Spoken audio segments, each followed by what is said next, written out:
In this video, I'm going to talk about document-oriented modeling. So we'll start by doing a recap of the relational model and the EOR modeling that you would have looked at in second year. Next, we will talk about document-oriented models and two approaches that you can take to implement a document model, an embedded approach and a normalized approach. We'll look then at an example of translating a relational model to a document model, and lastly, recap when you should use each of the approaches. So this example is, you can imagine, some kind of store that takes orders. So kind of a generic enough example here where we have orders, products, suppliers, we have customers, and we're storing some details like their addresses and their payment details and so on. So to recap each of the different types of relationships that you will have talked about in second year. First of all, one-to-many relationships. So we have an example in our relational model here of a supplier and a product. And one supplier can supply many products. Also, as well as indicating the relationship type, so the relationship type is indicated by the one here, this line on this side, and this crow's feet notation on the many side. As well as that, we want to specify the participation. So on this side, we have an extra line, which represents that we must have a supplier for each of these products. And on this side, we have a 0 to represent that a supplier may not have any products. So we might have some suppliers in our database that maybe they don't supply products anymore, or we set up a new supplier before they supply us any products or whatever. But this is an optional participation on this side. Okay, and in our relational model then, how we would implement this in the database to show this relationship is by putting the supplier ID, the primary key, from this side into the product table as a foreign key. So in here, we would be showing that this product is from a particular supplier, and that ID here will reference the supplier table. There's a couple of other one-to-many relationships in our example here. We've also got customer and order. And again, you can see that the key from the one side on the relationship here, the customer, has gone into the many side. So one customer can have many orders, and we're showing on each order which customer the order is for using this customer ID here as a foreign key.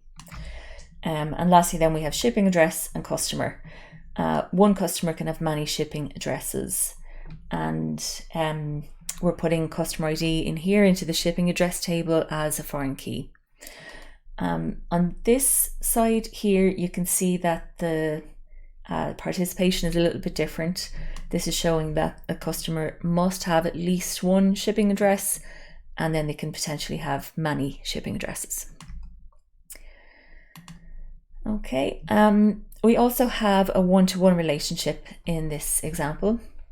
So this one-to-one relationship is between customer and their payment details. So payment details must belong to a customer and can only belong to one customer, but a customer can have potentially no payment details and only at most one set of payment details.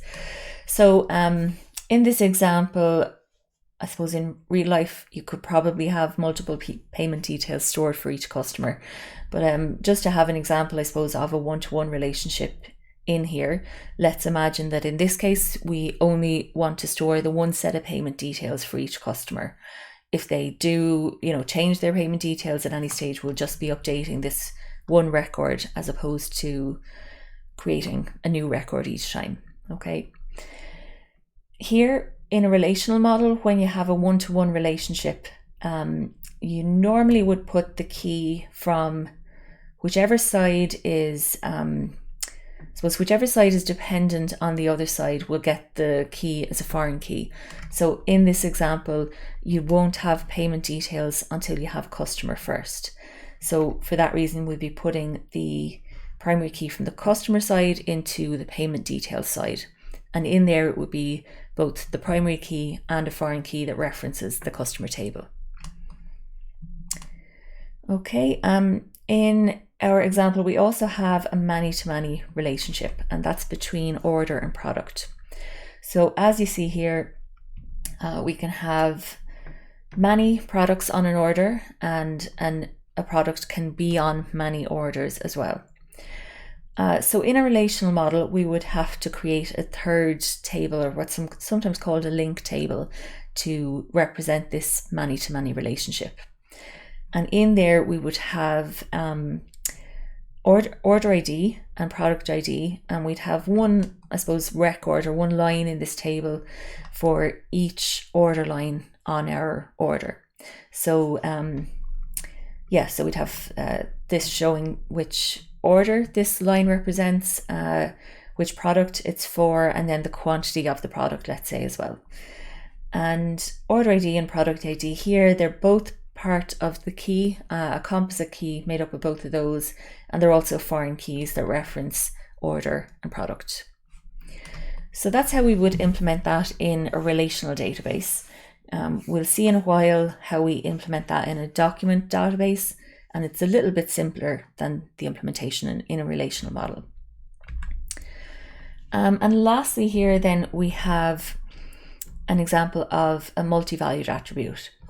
So our multi-valued attribute here is the product type. Each of our products can have multiple different types or categories that they belong to. So as you see here, for example, we have product 1 is in the garden category, also the plants and the outdoor category. Product 2 is in the lighting and electrical categories. In our relational model, we would need to create a separate entity or a separate table to represent that. And that would have product ID here as a reference back to the product table, but also show the category. And the records in it would be something like you see here. We'll see in a minute when we talk about the document-oriented model that in our document database, there's a much simpler way to implement this. Okay, so that's our overall orders example, and this is what the kind of the full EOR diagram would look like for this example. So in a minute we'll talk about how we would translate this EOR diagram into a document-oriented data model and represent that in MongoDB. But first we're just going to talk about what the document-oriented data models look like and the two approaches, embedded and normalized, for how we can implement those. Okay, so the key decision when we're designing data models in MongoDB is deciding whether we are going to embed entities in one another potentially. MongoDB allows us to embed related data in a single document. Or alternatively, we can create references to capture the relationships between related documents, which is quite similar actually to the relational model where we use a foreign key as a way to show that two tables are related. So an embedded or denormalized model, first of all, that will let us store information in a single document structure. So talking about our example, one place where it would be really useful to be able to embed information is in the order and order line relationship. Most of the time, we probably, when we view an order, we want to see all the lines or all the entries on that order at the same time. So it definitely makes sense to embed that information in order. And that way, when we do a query on the order document, we see all the lines of the order along with the other information about the order. So for scenarios like that, it makes sense to embed those documents in Mongo. And as you've seen over the last few weeks, you can have subdocuments in documents, you can have arrays of subdocuments, and you can have multiple different levels within the one document. Okay. In this example here, we've got a user document, and that's got two subdocuments within it. So contact first, and then their access level as well. And in this case, we've decided to embed all of that information in just one document with two subdocuments. With the normalized approach, then we restore the relationships between data by including links or references from one document to another. And again, this is very similar to what you're used to, where you have the primary key moved into a related table as a foreign key. And then you use the foreign key to kind of show the relationship between those two tables. Same idea here, except with IDs as references instead of foreign keys. So in this example, this user document that you saw a second ago there has been split out into three separate collections. We have the user collection, and the documents in that collection will look like this, just showing the ID and the username. We have contacts as a separate collection, and each of those then has its own unique ID. It has the phone and the email, the contact details, same as before, but you can see it also has a user ID. And this will show that it's related to this particular user, okay? And the same here for their access level. We've got the kind of the information about their access level, same as before, but this document now has its own ID, and it also has a reference back to this user ID document. So this shows that this access level is related to this specific user. Okay, so that's the normalized approach. And next then we'll go through our example and talk about the decisions we might make in relation to that example, whether we're going to embed entities in one another or keep them separate and use a normalized approach instead. So this is the model again. This is the relational model, no different to what I showed you before. But we're going to go through now each of the relationships in that model and consider each one kind of on a case-to-case basis. So most of the time, by the way, you will use a mix of the embedded approach and the normalized approach. Probably not all, all one or all the other, but some kind of combination, depending on what makes sense for each of the relationships in your model. Okay, so the product and product type relationship, first of all. In our relational model, we store that as a separate entity. But in this case, in MongoDB, there's a much simpler implementation of that, which is just to use an array as the type for the product type property. Okay, so you can see here we've just included product type in the product document. We've indicated here with the square brackets that it's going to be an array, so it can hold multiple values, and then string is the type of those values. So this is going to be an array of strings. So for our first product, I think it was garden, outdoors, and maybe plants or something like that as well. So we can store all of those different types within the one array, and that can all be within the one product document.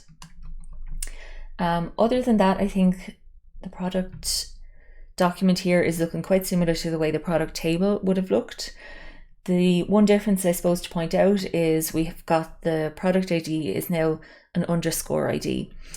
As you're probably used to over the last few weeks, you've seen all documents in MongoDB must have this underscore ID field. So we're now going to use that instead to be the unique identifier for the products. And for that, we'll use Mongo's object ID. So that'll just ensure a unique ID for each of our products. Okay, next then, between product and supplier.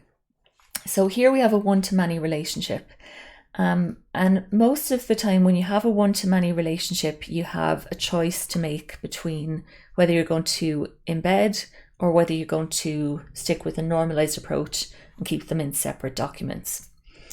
So we might consider here whether we would think about, usually with the one-to-many, you're embedding the money in the one side. So that would mean we'd have a supplier document with all of the products embedded in it. And even just thinking about that, you can probably think that that doesn't really make a huge amount of sense, because I might end up having 1,000 products for each supplier. So this supplier document will get really, really big. Also, I might think about going the other way. Would I potentially store or embed the supplier document in the product document? In that case, you would just think about whether, when you query a product, do you always want to see all the information about the supplier? And probably most of the time we don't need to see, like, where did the product come from, or who's our contact person in that company or whatever. We probably don't need that information every time. So in this scenario, it might make sense to keep those two documents separate.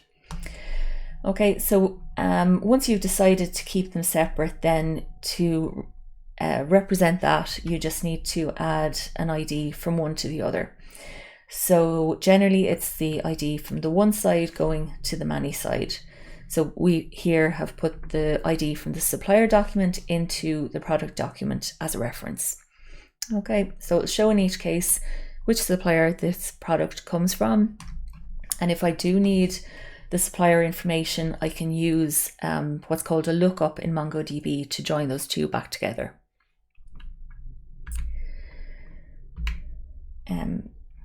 Just realized that my head was in the way for that whole side.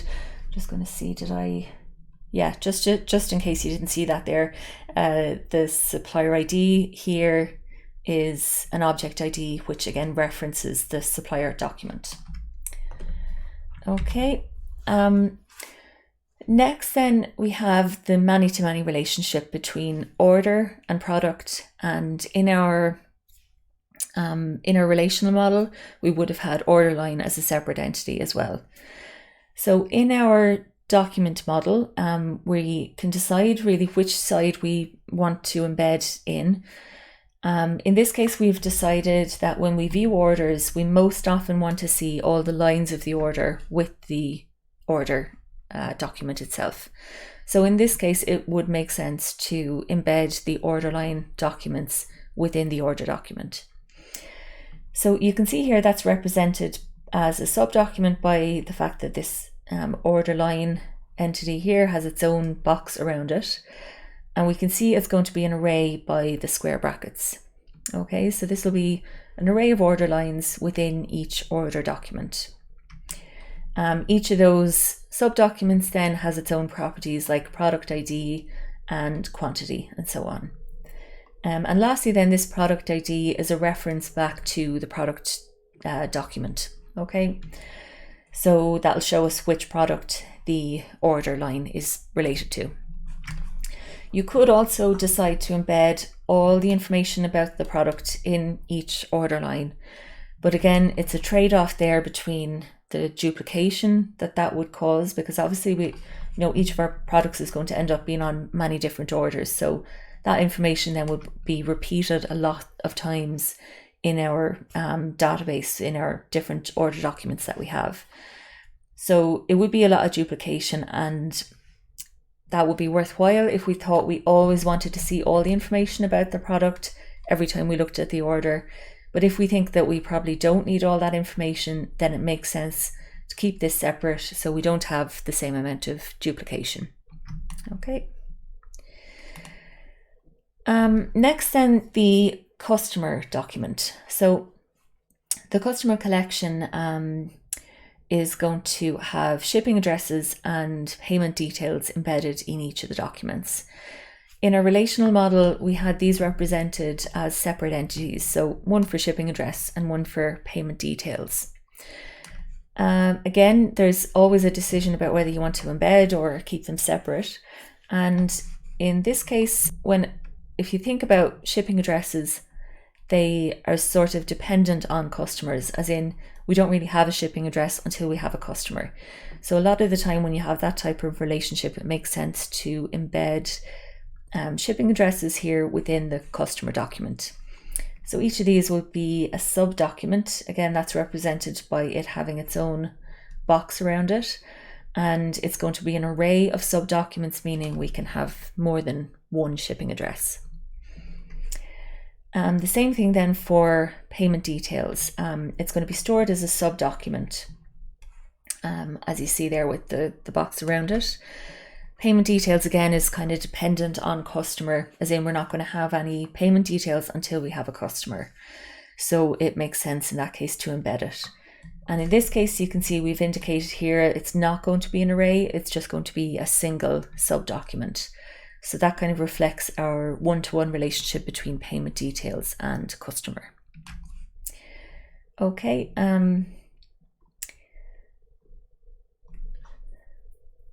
Sorry, I feel like there was something else I wanted to say about this one. Yeah, no, might come back to me. Okay, and on to then our last of our relationships, customer to order. So this is a one-to-many relationship, and this is indicated by the fact here that we've stored the customer ID in the order document as a reference. Again, here we may want to think about whether it makes sense to embed one in the other.